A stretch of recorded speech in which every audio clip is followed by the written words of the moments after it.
for the San Mateo County LAFCo Commission for Wednesday, May 16, 2018 to order. First on the agenda is roll call. Commissioner Draper, Here. Commissioner Cosgrove, Here. Commissioner Garbarino, Here. Commissioner Horsley, Here. Commissioner Martin, Here. Commissioner Slocum is absent, and then Chair O'Neill. Here. Next, I'd like to call attention for item 2B. The map for item 2B is going to be included in the agenda packet. And so next is the consent agenda. Is there anybody that wishes comments on the consent agenda? 2C, I just have a couple of questions on that, if I can. Okay. Actually, I have a question on 2B. All right. You want to do B first? Yeah, go ahead, Don. Go ahead, Don. Well, how about if, let me make a Sorry, motion. may I interrupt? I think we would want to just pull those from the consent agenda and then go ahead and deal with the consent agenda separately if you want to pull those. Is there any members of the public that have a comment on the Well, consent? let me do something. I'm going to make a motion to approve the consent items A and D. I'll second that. A and D. A and D. Okay. Consent. You were C, right? Yeah, okay. So there's a second. Any other comments from commissioners? Okay, let's have a vote, please. Aye, I guess. What are you going to do? Commissioner Draper, Aye. Commissioner Cosgrove, Aye. Commissioner Garbarino, Aye. Commissioner Horsley, Aye. Commissioner Martin, Aye. Commissioner O'Neill. Aye. Okay, so Dom, item 2B. Well, just, yeah, I will actually approve this item, but my concern about it is that the city of Road City is extending water service to residents in Emerald Hills at 607 Hanley Trail Road. And I guess what they're doing there is going to be a subdivision of a parcel, which is fine with me. But my concern is that there are a number of residences that are on a system. For example, it's Cordilleras Mutual Water has about 18 connections, and it borders the Emerald Hills and the city. It's in between the city, actually in the border of the city of Redwood City. And it seems ironic to me that the city is willing to extend water, but they're not willing to absorb these residences along Cordilleras. And it's not only the Cordilleras Mutual. There's also a number of individual homes that actually are directly connected to SFPUC. They really ought to be part of Road City. So, for example, what I mean by that, and my concern is that in the event of a major earthquake and there's a severance of water service, the little people, the 18 people on Hanley, not on Hanley Trail, but on Cordilleras, they're going to be looking to Redwood City. They're not going to.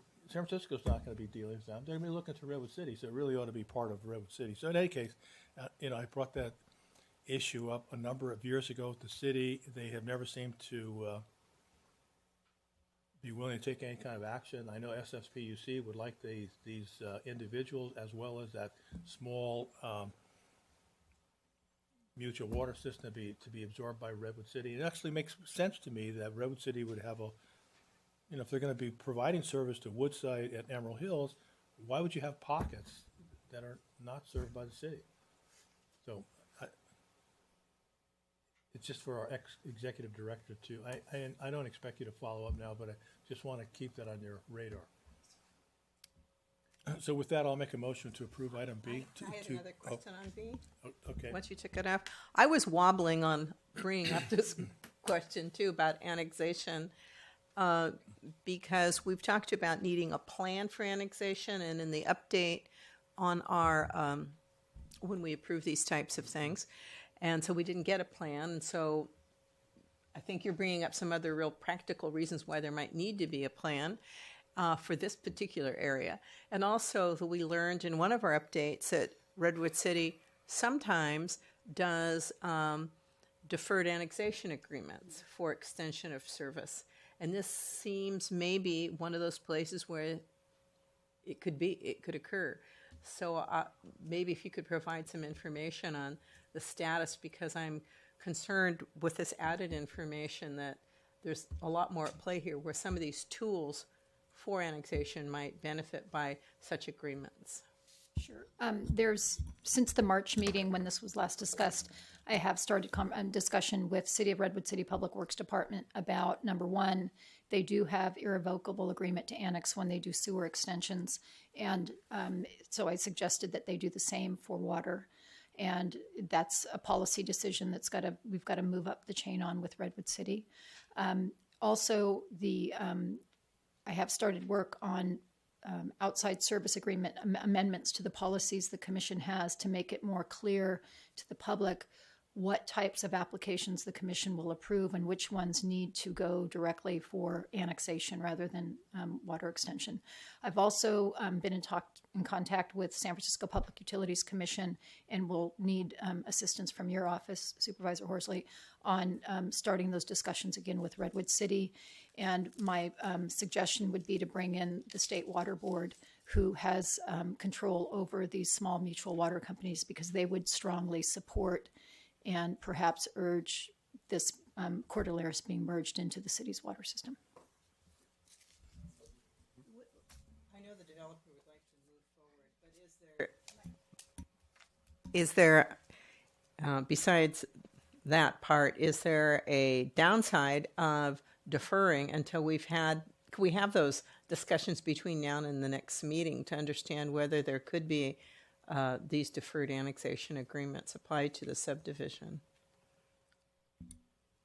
I believe that those discussions would take much longer than would be fair to the developer if this application's put off until those discussions take place. I don't think that they would happen within the next couple months in terms of coming to some kind of conclusion. Okay. Any other comments? Okay, with that, then I'll make a motion to approve item 2B, the LAFCo file 18-02. Second. Okay, please vote. Commissioner Draper, No? Commissioner Cosgrove, Yes. Commissioner Garbino, Yes. Commissioner Horsey, Yes. Commissioner Martin. Conflicted. Oh, you did already? What was that? I'm sorry. Yes. Yes. Okay. O'Neill? Yes. Okay, then consent item number 2C. Yeah, just a comment. I was reading through the report, page 2C1. It identifies the parcel as across from the lake. Just how far from the lake is the parcel? Is it 500 feet, 50 feet? I don't know. I've only been around that lake once when I first got on the commission, so it's been a while. Just curious about that. And then under, I guess, number 6, under the listings there of proposal information, project information, it identifies, it says an abandoned aging septic tank. I'm just wondering, when I read the word abandoned aging anything, I get concerned about, is it leaking? Is it seepage going through there? The drain fields, or everything's clear? I'm just curious about that.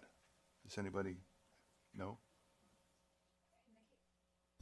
In the case of the location in proximity to the lake, the last page of the staff report includes a map that was prepared with GIS that shows Shows the parcel, shows Lake Road, and then that polygon that's adjacent to Lake Road is the lake. So it's across the road from the lake. Okay. The condition of the septic tank and leach field, the applicant's representative is here who could answer that question. Do you want to go to the microphone, please? Because we're recorded. Yeah. Honorable Board, yes, the septic systems have been in place since the development of the homes, which was one of the homes, very old, 167. It's been in place since the 20s. It's been modified a couple of times with the county health, environmental health, and so it's made out of redwood. And what the abandonment essentially means that the bottom is going to be broken out, filled with rock, so it drains, and then brought up to grade and covered with a cap. Okay. So it doesn't leak anymore. At 155, It's a very steep hillside. There is some movement, and getting the leach system off of the slope is really one of the driving forces for that homeowner as well. So it'll drastically improve, I would call, water quality in the environment. So it does leak now, though, a bit. Well, just the definition of a septic system is an infiltration trench that infiltrates. So that's how it works. Right. It leaches Yeah. through. Yeah, exactly. Right. Good. Thank you. Any other questions? No. Any other comments from the commission? No? Then I would make a motion to approve consent item 2C. Okay, any comment? Vote, please. Commissioner Draper, Yes. Commissioner Cosgrove, Yes. Commissioner Garbino, Yes. Commissioner Horsley, Yes. Commissioner Martin, Yes. Chair O'Neill. Yes. And I'd also like to just acknowledge, I forgot that we have our two alternates here. We have Seppi Richardson, alternate for the public, and Harvey Rohrbach's alternate for the cities. Both are in the audience. So, okay, next is public comment for items not on the agenda. Is there anybody in the audience that wishes to make a comment? Okay, seeing no one. Next is public hearing, number 4, consideration of adoption of the final budget for the year 2018-19. Yes, thank you. Good afternoon. You have received the May 9th report recommending adoption of the 2018-19 fiscal year budget for LAFCo in the amount of $563,144. As required by the Act, the Commission considers a proposed and final budget in 2 different hearings. At a special meeting on April 18th, you considered and adopted a proposed budget in the amount of $509,442. The May 9th report that was given to you includes the budget report that you considered at that meeting. Changes recommended since the April meeting include funding a shared administrative assistant position with the Airport Roundtable Committee, which is staffed by the County Planning Department. This opportunity was not an option when the proposed budget was prepared, and since the departure of the Commission's executive secretary, it's become apparent that the county planning staff do not have the flexibility to meet LAFCo's needs in regard to day-to-day office support and Commission meeting support. The proposed budget with 2.5 FTE staffing level is consistent with staffing at other urban LAFCos. This change reflects an increase of $52,138 over the proposed budget that you approved in April, and it represents $17,901 increase to the 1/3 apportionment groups, the cities, the county, and the independent special districts. The budget that was in the staff report was reviewed by your budget subcommittee prior to including it in the agenda packet. It's respectfully recommended that the Commission open the public hearing and accept comments, and then consider by resolution adoption of the recommended final budget for 2018-2019 of $563,144, and with any changes you may desire, and then direct the executive officer to distribute it to the county, cities, and special districts. And I'm prepared to answer any questions you have. Any question? No? Okay, I open the public hearing regarding the budget. Is there anybody in the audience that wishes to speak? Seeing no one, I close the public hearing. I'll make a motion to close public hearing. Second. Oh, sorry. Vote, please. Commissioner Draper, Yes. Commissioner Cosgrove, Commissioner Garbino, Yes. Commissioner Horsley, Yes. Commissioner Martin, Yes. Chair O'Neill. Yes. Okay. I guess a motion, unless there's comment, to adopt the budget. So moved. Second. Okay. Vote, please. Commissioner Draper, Yes. Commissioner Cosgrove, Aye. Commissioner Garbarino, Yes. Commissioner Horsley, Aye. Commissioner Martin, Chair O'Neill. Yes. Thank you. That motion passes. 6-0. Next item on the agenda is a legislative report, possible action. Staff? Yes, you received the May 9th legislative update that includes legislation tracked by LAFCo and an addendum report regarding 2 bills for which LAFCo is requesting support letters. These are both LAFCO-sponsored bills. One is AB 3254 with the Assembly Local Government Committee, and this bill makes the technical, non-substantive changes that are required each year to the Cortese-Knox-Hertzberg Local Government Reorganization Act of 2000. The annual bill includes changes that govern the work of LAFCOs and quite often are just necessary for LAFCOs to implement the act. Where there's small inconsistencies in the code are found, or there's clarifications that are needed to clearly implement the law. The second is AB 2258, and this is a bill that would establish a funding program to be administered by the Strategic Growth Council for a 5-year pilot program to sunset December 31st, 2023. It would provide grants to LAFCOs to address known service and governance concerns that would potentially save taxpayers additional money through the study, analysis, and potential change of organization or reorganization of local government for improved efficiencies. The bill also provides for reimbursement of funds for LAFCO-initiated dissolution of inactive districts and makes changes to the protest threshold in these cases from the 10% threshold for LAFCO-initiated dissolutions to allow for 25%. Raising it to a 25% threshold. But it doesn't change any of the other standard protest thresholds that exist for other LAFCO actions. The staff report includes the 2 draft letters of support for both bills, and staff recommends supporting these bills.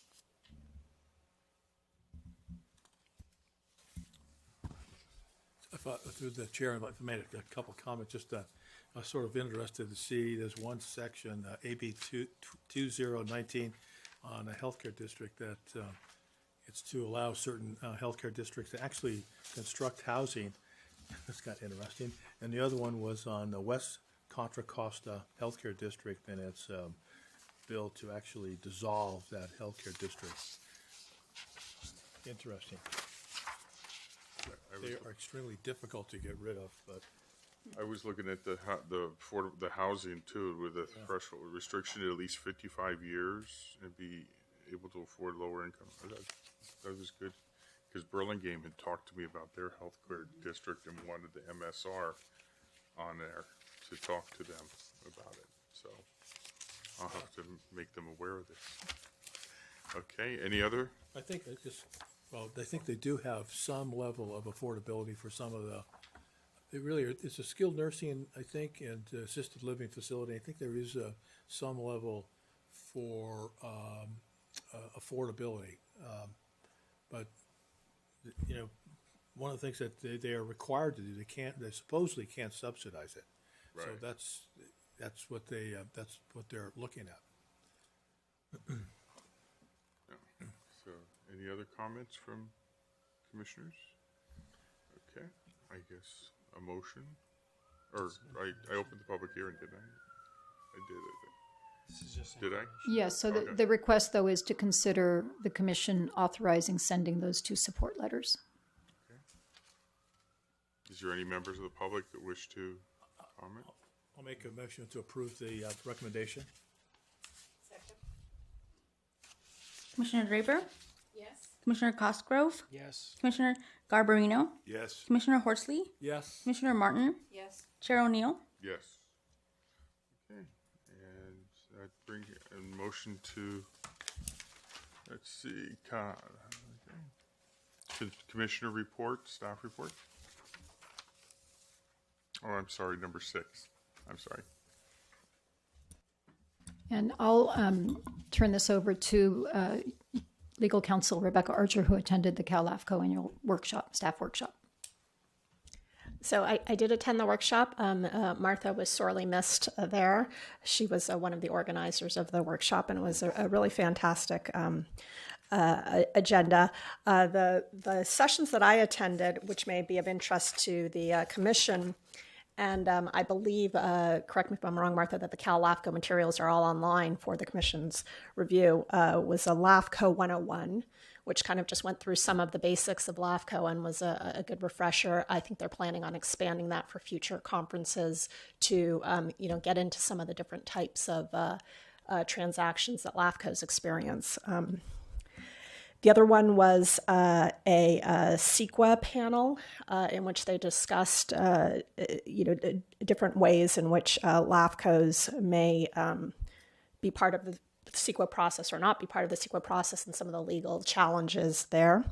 And then the last one, particularly with respect to the fact that this commission has been been concerned with sea level rise, was they had a disaster management panel in which a number of the executive directors from various LAFCos around the state, including Sonoma and San Diego, talked about coordination of different services in the events of disasters, in particular the most recent fires that have occurred. So I think those were some panels that the materials might be of interest to this commission, and it was, and not to mention the incredible experience of some of the LAFCO executive directors. It was really fantastic to hear what they had to say about their experiences. So, Thank you, Rebecca. Okay, is there, Martha, do you have nothing to add? Okay, commissioners? Nothing to add? God, we're all speechless today. Okay, then, I guess there's a motion to adjourn. Pardon me, Is it? through the chair. Oh, yeah. Under commissioner staff reports, I did want to provide a few updates to you. Oh, okay. So Chair is that? going back to the issues with the City of Redwood City, I am working with Public Works staff and trying to get it to elevate into both the planning director and probably the city manager on the issues of annexation, water extension, and then Cordilleras Mutual Water.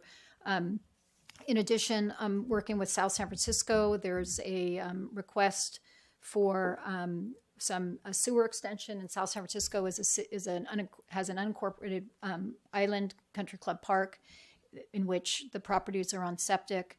They're all fairly large properties, but there's a desire now with this easing of second units to build some second units. And if they want to do that, they need to get sewer from the city. And the city has, unfortunately, a general plan policy that says that it will not consider annexation of individual parcels. They want all of Country Club Park to annex at one time, which I don't see as a feasible. It's pretty unlikely that it'll happen in the near future. So we're working together on just some perhaps policy changes that the city could consider to approach how sewer might be extended in a phased approach to Country Club Park as needed.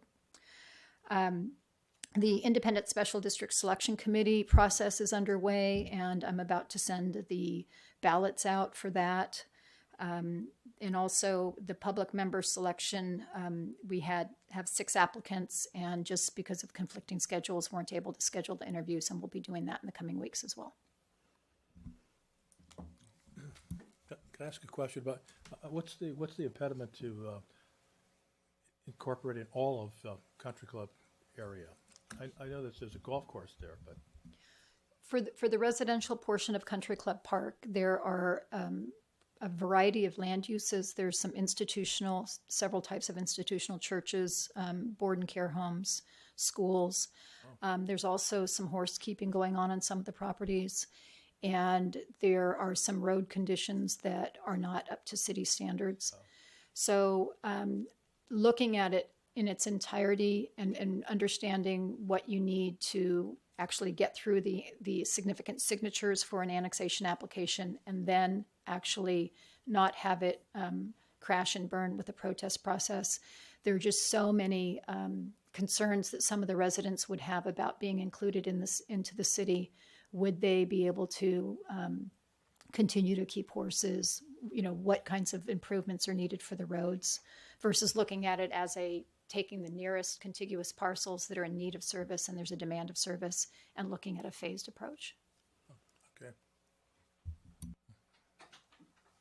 Okay. Anything else? Okay. So, I guess. Don't they allow horses in South San Francisco anymore? Used to up in that area, Country Club. Yeah. Estates there, but I think you could count the number of horses on perhaps one finger. Really? Yeah, they're no longer the stables and they're about 1 acre parcels, more or less. And when I first moved into Avalon, that area there were horses all over the place. I used to ride all over the streets and up where Westboro is now. Really? Yeah, Okay. but no longer. I think there's maybe one property owner that maintains a stable of 1 horse. That's it. Okay. Yeah.